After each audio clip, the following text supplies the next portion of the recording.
Alright, what's up guys, Fuffin here, and I did think that this was going to be the 1026 patch notes, but I forgot that we have entered a new year, so this video comes out about a day later than I wanted it to. But regardless, this is the patch 11.1 patch notes. And, before we get started, I know I haven't streamed the last 2 days, but by the time you see this video, I should be online streaming. I might be playing the PvE some, I might be playing on the main account some, but, that's just generally, some information about that. Anyway, let's get into it. So, board cycling improvement. I don't see dead people. Cycling through boards with hotkeys now skips dead players. This is about the best quality of life change I've seen in a long time. Because at the end, if you don't know, when you cycle through players, there's this little muscle conditioning thing that you have to do to know who you're going against. So basically, if you cycle through your players, and what this refers to is there's a hotkey that you can press to immediately go to the next player. I talk about this a little bit in my scouting guide, if you want to go check that out. But basically, if there was someone who was playing, let's say, I keep thinking of like the old sets right now. But let's say someone was playing Duelist, right? And by like the position on the cycling, he was like number 6 or whatever. That would mean if you clicked Scout right twice, you would be at where he is. And if the person who is the 7th in position would die, then you would just have a blank board when you pressed once in that direction. So you could either click right twice, or you would have to click left 5 times, because it doesn't count your board. Or it technically does, but if you're starting from your board, it doesn't matter. So you would have to basically count in your head the duelist guy, if he's the only person who's like consistently beating you, you'd have to click twice on the right one to get to their board. Now, you won't have to learn those little algorithms and things. And this is absolutely beautiful, because I think that system of at least the muscle trying to learn things like that was just way too much. And it also reduced reaction time, so I think that the end game is going to be even more skill based now, because now you're going to have faster clicking to, hover, faster like floating zephyrs and things like that. So I really like this change. I'm really happy that they actually got the system up and running, and the only bad thing that it does is it makes mobile just a little bit worse. So we have sharpshooters, or not, no changes to the traits and origins. It's just champions. Sharpshooters become a bit too sharp mid-game. 3-star Vayne. Okay, so Vayne is getting a nerf, and this is pretty fine, I think. It's just the 3-star Vayne. I think that Vayne was, like, probably the safest 1-star. Because, I mean, you can put traditionally shitty items on her, and she will do really, really well with them. And she's also a great item holder for a lot of comps. So running Vayne 3-star was, something that was getting really, really out of hand. But, she's going to be gone. So I'm not going to talk about much of that, but the set 4-5 thing was revealed. I'll probably either make a video on that or discuss it on stream, or both. But, it's just, for now, we're just going to worry about this patch in this discussion. Hecarim is getting buffed. I don't think this changes anything.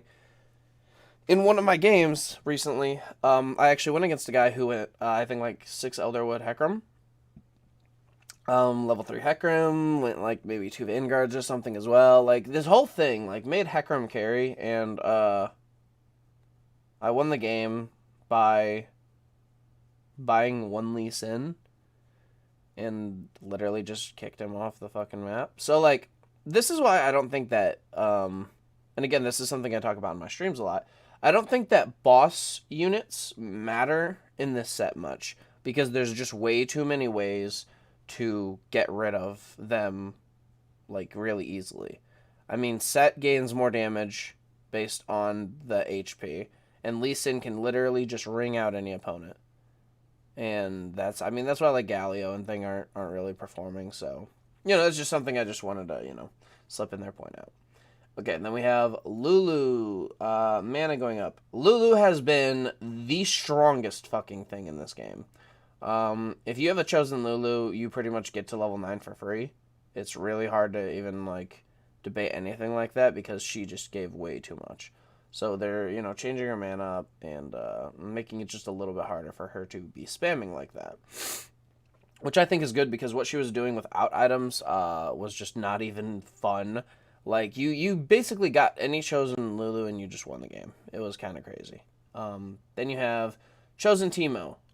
So I don't like this change, but I also don't really mind. Because Teemo does, like, a ridiculous amount of damage. But, like, the big thing was his blind. I think he's still going to be fine. But he probably won't last that much during the mid-game anymore. If you didn't know, Teemo is one of my favorite units in the game, especially the early game. Teemo is ungodly strong because not of his damage, but because of his blind. I mean, if you could think about how many units in the early game use just auto attacks, I mean, you have Vayne, you have Tom Kench, and you have Elise that do not have a other spell. They passively auto attack. Vayne will do her little bolts or whatever. Tom Kench just doesn't have any empowerment to his autos, and Elise heals a little bit. Teemo completely locks down all of those, and those are three very unique units. It's really hard to run a comp in the early game that doesn't run any of those. So Teemo was able to kind of, block those out. In addition, if you had a Teemo, you pretty much beat every Duelist comp because Duelist revolves around auto-attacking. So, yeah, Teemo was pretty good there. I mean, I think the ways that they could change Teemo to be more balanced is to remove his whole, like, AoE off his, like, bolts or whatever. Like, I don't think the mana thing was an issue, but this is completely fine as well because if you run Spirit Teemo, after that first cast, I feel like this is going to completely even out anyway.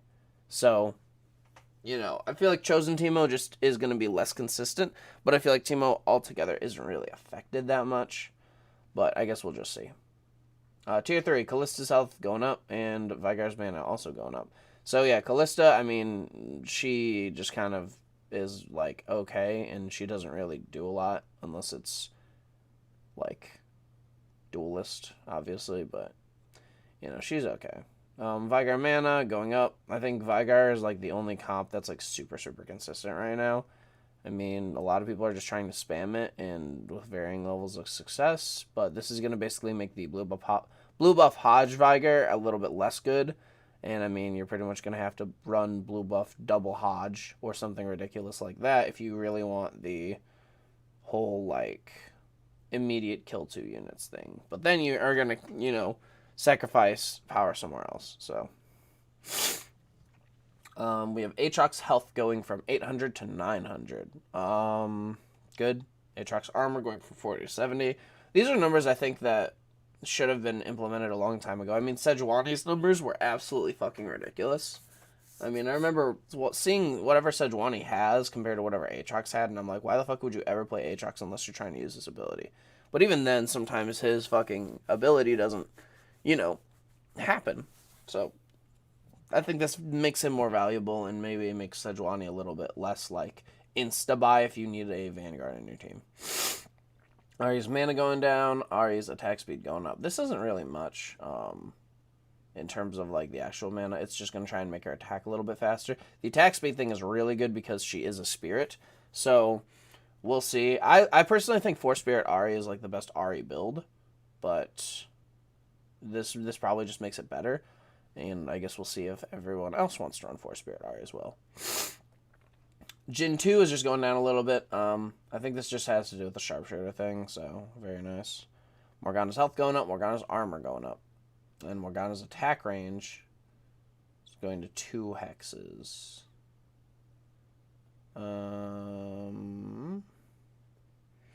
Okay, so they're basically trying to make this like old Morgana in the set, where basically you'd frontliner with, like, Morello and GA. That's what I'm reading off of the stuff. If you didn't know, Morgana in the PvE was more of like a frontline unit or like a second row unit.